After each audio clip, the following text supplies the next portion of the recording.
Hello warriors, कैसे हैं आप सभी। तो आपका द डायमंड एकेडमी के ऑफिशियल चैनल पे बहुत बहुत स्वागत है। तो आज हम 10th क्लास का फिजिक्स का पहला चैप्टर पढ़ेंगे, लाइट यानी रिफ्लेक्शन ऑफ लाइट और रिफ्रैक्शन ऑफ लाइट। इसको हमें पूरा डिटेल में पढ़ना है यहाँ पे। तो देखो ये चैप्टर बहुत ही ज़्यादा इम्पोर्टेंट है और फिजिक्स का सबसे बड़ा चैप्टर यही है आपका यहाँ पे। और इम्पोर्टेंस इसका इसलिए भी बढ़ जाता है क्योंकि पूरा चैप्टर आपका 12th में भी मिलेगा बिल्कुल एज इट इज। तो यहाँ पे हमें पूरा इसका बेसिक पार्ट पढ़ना है और वहाँ पर 12th में जाके और ज़्यादा डिटेल में पढ़ना है।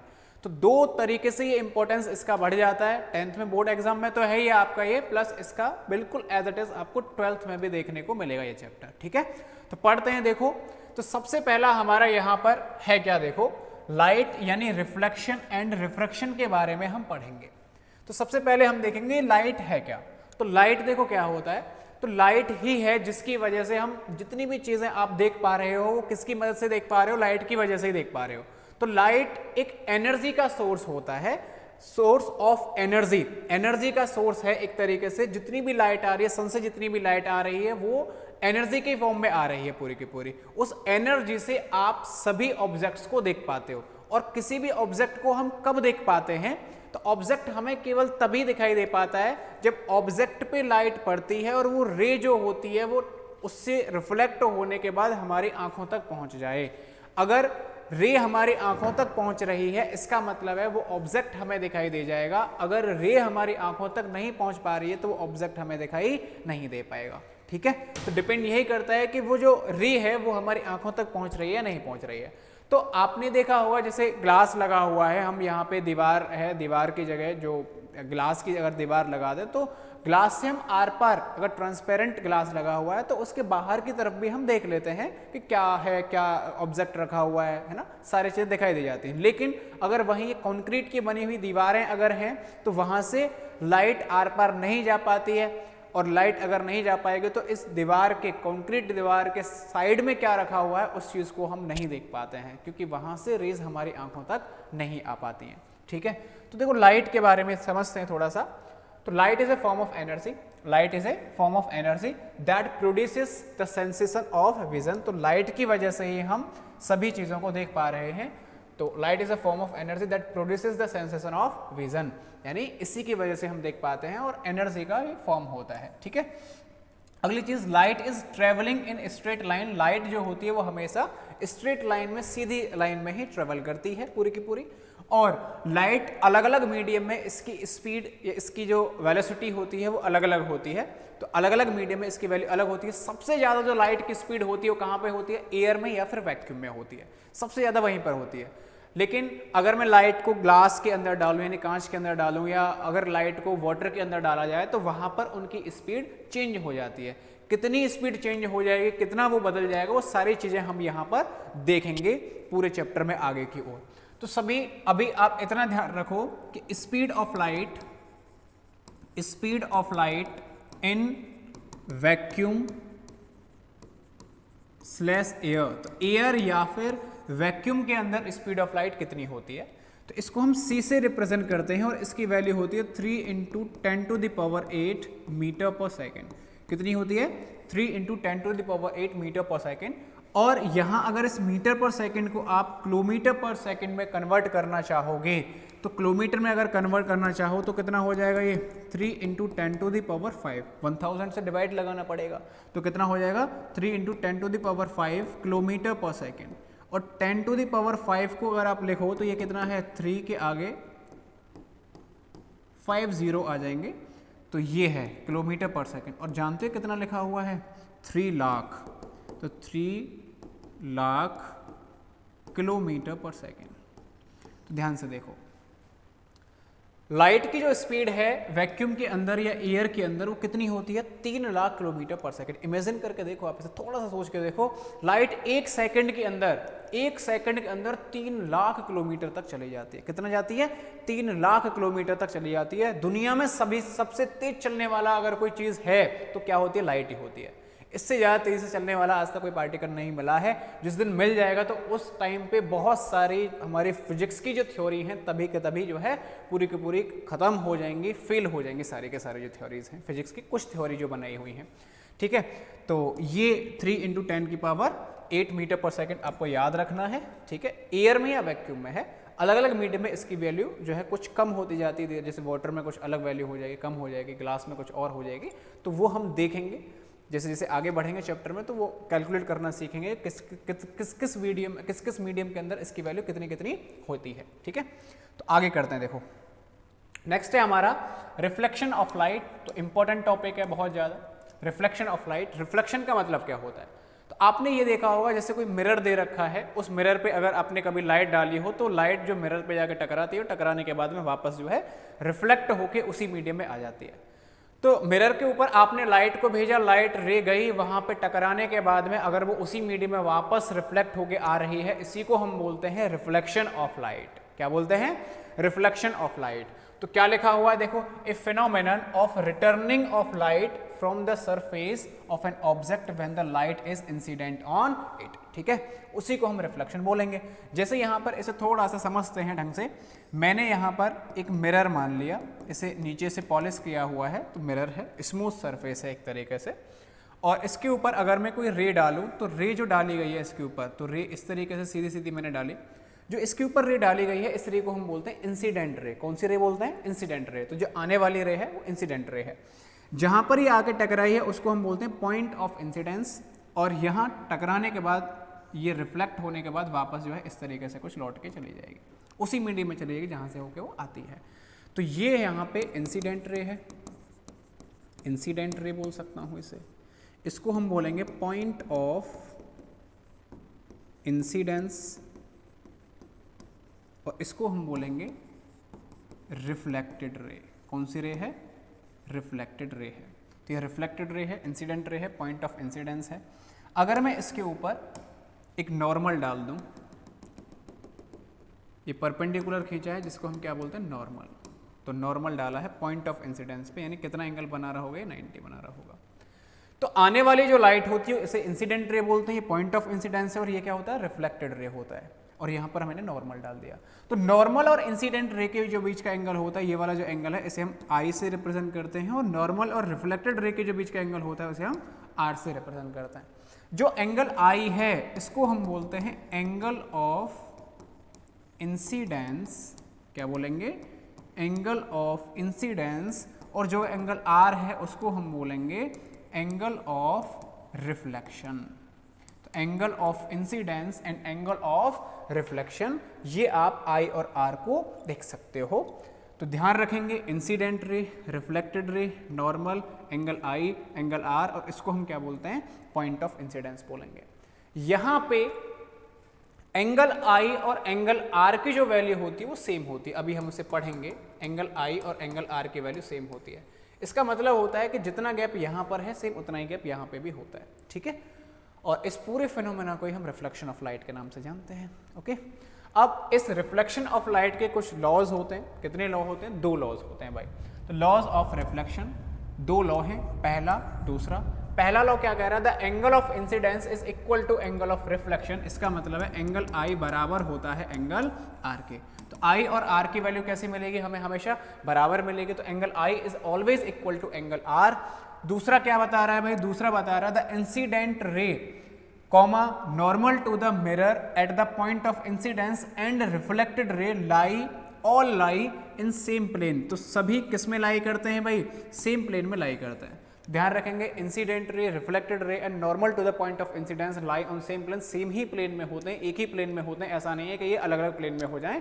तो तीनों ही एक ही प्लेन में हमेशा लाई करते हैं, और एंगल आई और एंगल आर की वैल्यू सेम होती है। इन्हीं दोनों लॉज को हम लॉज ऑफ रिफ्लेक्शन के नाम से जानते हैं, ठीक है। आगे देखते हैं, नेक्स्ट है हमारा टाइप्स ऑफ रिफ्लेक्शन। तो रिफ्लेक्शन देखो 2 तरीके का होता है, एक होता है रेगुलर रिफ्लेक्शन और दूसरा होता है इर्रेगुलर रिफ्लेक्शन। अब ये रेगुलर क्या है और इर्रेगुलर क्या है। रेगुलर का मतलब होता है रिफ्लेक्शन किसी स्मूथ सरफेस से हो रहा हो, स्मूथ सरफेस जैसे मिरर से हो रहा हो। तो स्मूथ सरफेस से अगर हो रहा है उसे तो रेगुलर रिफ्लेक्शन बोलेंगे, और रफ सरफेस से हो रहा है, रफ यानी खुरदरे टाइप का जो अगर सरफेस है उससे अगर हो रहा है तो उसे हम इर्रेगुलर रिफ्लेक्शन बोलेंगे। अब देखो आप यहां देख सकते हो, reflection through smooth surface, for example reflection through plane glass ये कांच जो होता है उससे रिफ्लेक्शन हो रहा है, स्टिल वाटर पानी अगर बिल्कुल शांत वाटर है, स्टिल वाटर है, तो उससे जो रिफ्लेक्शन हो रहा है वो रेगुलर की कंडीशन में आ जाएगी। रेगुलर का मतलब सीधा सीधा सा है, जो अभी हम पढ़ रहे थे, अभी जो मैंने लॉज बताए थे वो किसके लिए होते हैं, रेगुलर रिफ्लेक्शन के लिए होते हैं। यानी जैसे ये इंसिडेंट रे है, यहाँ पे पॉइंट ऑफ इंसिडेंस हो जाएगा, यहाँ पे आप नॉर्मल डाल सकते हो, ये रिफ्लेक्टेड रे हो जाएगा, तो जो एंगल आई है वो किसके बराबर हो जाएगा, आर के बराबर। तो रेगुलर रिफ्लेक्शन में क्या होता है, एंगल आई की वैल्यू हमेशा एंगल आर के बराबर मिलेगी, दोनों की वैल्यू हमेशा सेम मिलती है। लेकिन आप इसे कहीं पे भी देख सकते हो, यहाँ पे भी अगर देखो तो आई और आर की वैल्यू बराबर मिलेगी, सेम मिलेगी। लेकिन इर्रेगुलर रिफ्लेक्शन में क्या होता है भाई, रिफ्लेक्शन थ्रो रफ सरफेस, कैसे सरफेस से होगा, रफ सरफेस से होगा। एग्जांपल देख सकते हो, रिफ्लेक्शन थ्रो कंक्रीट वॉल्स और रनिंग वाटर, जो भी खुरदरे सरफेस होते हैं उन सभी से जो रिफ्लेक्शन हो रहा है वो रेगुलर की कंडीशन में आ जाएगा।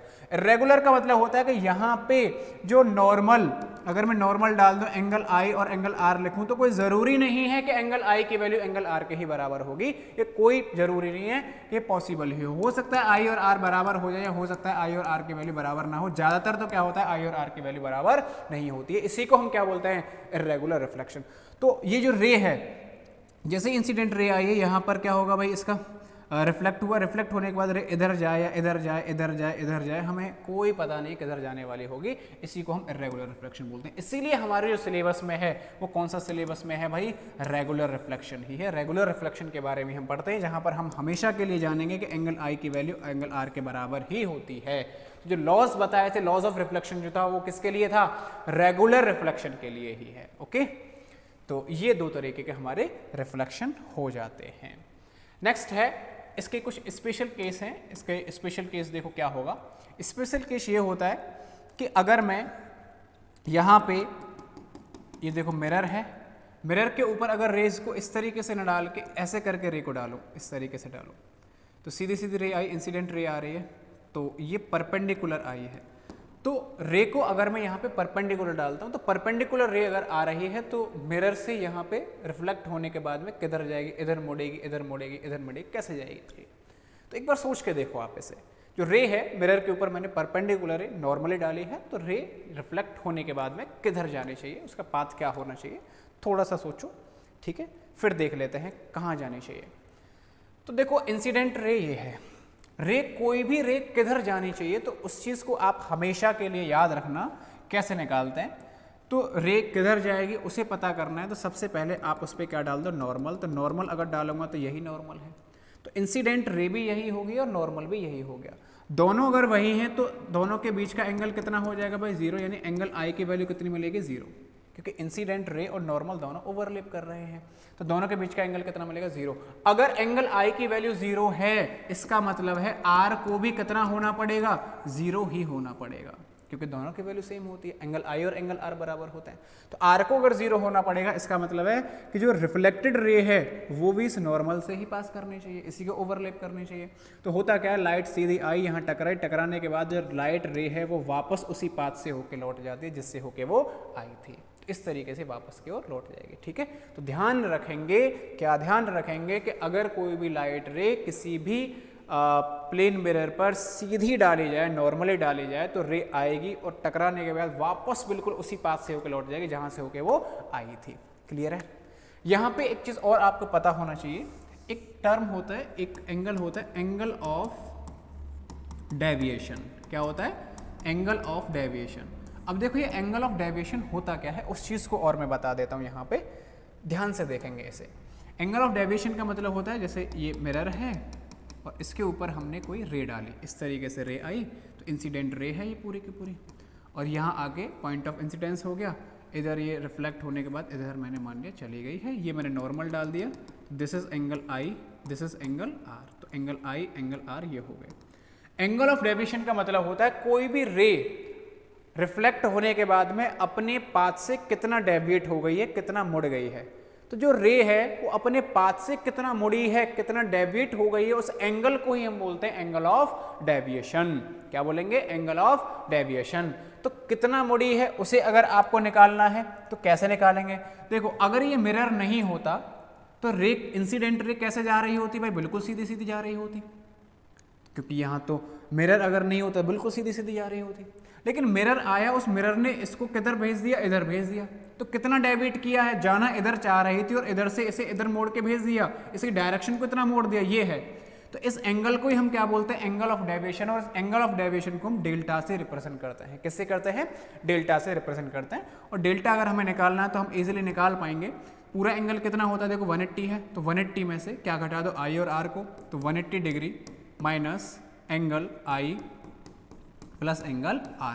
तो आई और आर को अगर मैं 180 से मैं घटा दूं तो हमें एंगल ऑफ डेविएशन निकल के आ जाएगा। और देखो आई और आर की वैल्यू सेम होती है, तो डेल्टा किसके बराबर लिख सकते हो, 180 माइनस, इसकी जगह भी आप आई लिख सकते हो, 2i हो जाएगा, या डेल्टा बराबर 180 माइनस क्या लिख सकते हो आप, 2r लिख सकते हो। तो इस तरीके से एंगल ऑफ डेविएशन निकाल सकते हो इन रिफ्लेक्शन ऑफ लाइट। और एंगल ऑफ डेविएशन को रिप्रेजेंट कैसे करते हैं, डेल्टा से। याद रखना है एंगल ऑफ डेविएशन का मतलब यही है, कोई भी रे अपनी पाथ से कितना डेविएट हो चुके, कितना मुड़ चुकी है, उस एंगल को ही हम एंगल ऑफ डेविएशन बोलते हैं। और इसका फॉर्मूला रिफ्लेक्शन में क्या आ जाएगा, 180 माइनस 2i या 180 माइनस 2r, इस तरीके से याद रखेंगे। अब यहाँ देखो जो हमने स्पेशल केस किया था कि जैसे रे आई सीधी सीधी और टकराने के बाद वापस उसी पाथ से होकर लौट के चली गई है, तो यहाँ पर अगर आपसे पूछ लिया जाए एंगल ऑफ डेविएशन कितना होगा, तो सोचो थोड़ा सा और बताओ कितना इसका आंसर आना चाहिए, कमेंट में जरूर आंसर दें, ठीक है। और देखो मैं इसे बता देता हूँ वैसे कितना आंसर आना चाहिए, तो आंसर कितना आएगा, देखो यहाँ से रे आई, टकराने के बाद वापस लौट गई, तो इस तरीके से रे आ रही है, सीधी सीधी रे आई है। यहाँ से रिफ्लेक्ट होने के बाद वापस अगर जाना है तो ऐसे करके रे मुड़ी होगी, ऐसे आई है, ऐसे करके मुड़ी होगी, तो कितना एंगल हो गया इसका भाई, 180 हो गया, यानी 180 हो गया, एंगल ऑफ डेविएशन 180 आ जाएगा। अगर ऐसे नहीं सोच पा रहे हो आप तो फॉर्मूला से देख लो, तो एंगल ऑफ डेविएशन कितना आ जाएगा, 180 माइनस 2i, आई की वैल्यू 0 होती है, तो कितना आ जाएगा यहाँ से 180 आ जाएगा। तो इस तरफ 180 आ जाएगा क्योंकि वो अपोजिट डायरेक्शन में जा चुकी है, तो एंगल ऑफ डेविएशन की वैल्यू यहाँ पे 180 के बराबर निकल के आ जाएगी, ठीक है। तो इस तरीके से एंगल ऑफ डेविएशन याद रखना है, और ये स्पेशल केस होता है इसका, क्लियर है। आगे चलते हैं, देखो नेक्स्ट, देखो इसके ऊपर एक आध कोई छोटा सा हम क्वेश्चन कर लेते हैं। क्वेश्चन क्या है, क्वेश्चन ये है कि आपको एक मिरर दे रखा है, ये रहा मिरर, और यहाँ पर एक कोई रे, इंसिडेंट रे भेजी हुई है इस तरीके से। आपको बोला गया है कि इंसिडेंट रे और इस मिरर के बीच का जो एंगल है वो कितना दे रखा है, 30 डिग्री दे रखा है। तो angle between incident ray and mirror, ध्यान रखना मिरर और इंसिडेंट रे के बीच का एंगल कितना दिया है, 30 डिग्री। और आपसे पूछा जाएगा एंगल आई की वैल्यू कितनी हो जाएगी, एंगल आर की वैल्यू कितनी हो जाएगी, या एंगल ऑफ डेविएशन की वैल्यू कितनी हो जाएगी, इन तीनों की वैल्यू आपको पता करनी है, ठीक है। तो 30 ये वाला एंगल दिया है, बाकी सारी चीज़ें आपको पता करनी है। तो कैसे पता करेंगे, देखो आप यहाँ पे सबसे पहले क्या डाल दीजिए, नॉर्मल डाल दो, क्या डाल दिया, नॉर्मल। तो ये क्या हो जाएगा, एंगल आई, जितना एंगल आई है उतना ही एंगल आर भी होगा, तो रिफ्लेक्टेड रे इधर जाएगी और इस एंगल को आप क्या बोलोगे, एंगल आर बोल दोगे।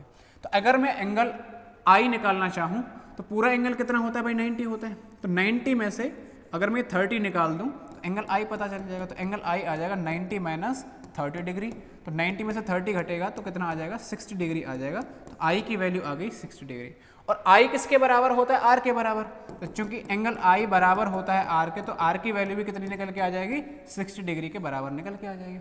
और एंगल ऑफ डेविएशन अगर हमें चाहिए, डेल्टा चाहिए, तो डेल्टा किसके बराबर होता है भाई, 180 माइनस 2i या 180 माइनस 2r। तो 180 में से आप क्या घटा दोगे, 2 इंटू आई, आई की वैल्यू कितनी आई है 60, तो 60 इंटू 2 करोगे तो 120, तो 180 माइनस 120 कर दोगे तो आंसर कितना निकल के आ जाएगा भाई, 60 डिग्री एंगल ऑफ डेविएशन भी आ रहा है। तो यहाँ पे आई भी कितना है, 60 है, आर भी 60 है, और एंगल ऑफ डेविएशन भी कितना आ रहा है, 60 के बराबर ही आ रहा है, क्योंकि 180 में से क्या घटा दोगे, 60 प्लस 60 यानी 120, तो ये भी जो है 60 के बराबर ही आ जाएगा। तो इस तरीके से हम एंगल आई, आर और एंगल ऑफ डेविएशन की वैल्यू इजीली निकाल पाएंगे। क्लियर है। तो ये है हमारा पूरा रिफ्लेक्शन के बारे में, और लाइट के बारे में थोड़ा सा हमने आइडिया लिया है पूरा, और रिफ्लेक्शन होता क्या है, उसका स्पेशल केस क्या होता है, और उस पर नॉर्मल बेसिक से क्वेश्चंस बनते हैं कुछ इसी तरीके से। बस क्वेश्चन में आपको लैंग्वेज ध्यान देना है कि क्वेश्चन जो एंगल दे रखा है क्वेश्चन के अंदर वो क्या दे रखा है, बस लैंग्वेज को अच्छे से पढ़ लेना और बहुत सिंपल तरीके से आप उसको सॉल्व करके बता सकते हो कितना कितना उसका आंसर जो है आ रहा होगा। ठीक है, तो आज बस इतना सा ही पढ़ते हैं, छोटा सा इंट्रोडक्टरी लेक्चर है एक तरीके से, लॉज ऑफ रिफ्लेक्शन के बारे में हमने बस पढ़ा है। बाकी अगली ही वीडियो बहुत ही जल्दी आ जाएगी। ठीक है, और पूरा study material, seats, DPP notes अगर आपको चाहिए तो द डायमंड एकेडमी का एप्लीकेशन है, वहाँ पे आपको सारी चीज़ें फ्री में मिल जाएंगी, तो उसे ज़रूर आप डाउनलोड कर लें। ठीक है, आज के लिए इतना ही, बाकी कल की क्लास में पढ़ेंगे। Okay, thank you so much, bye bye.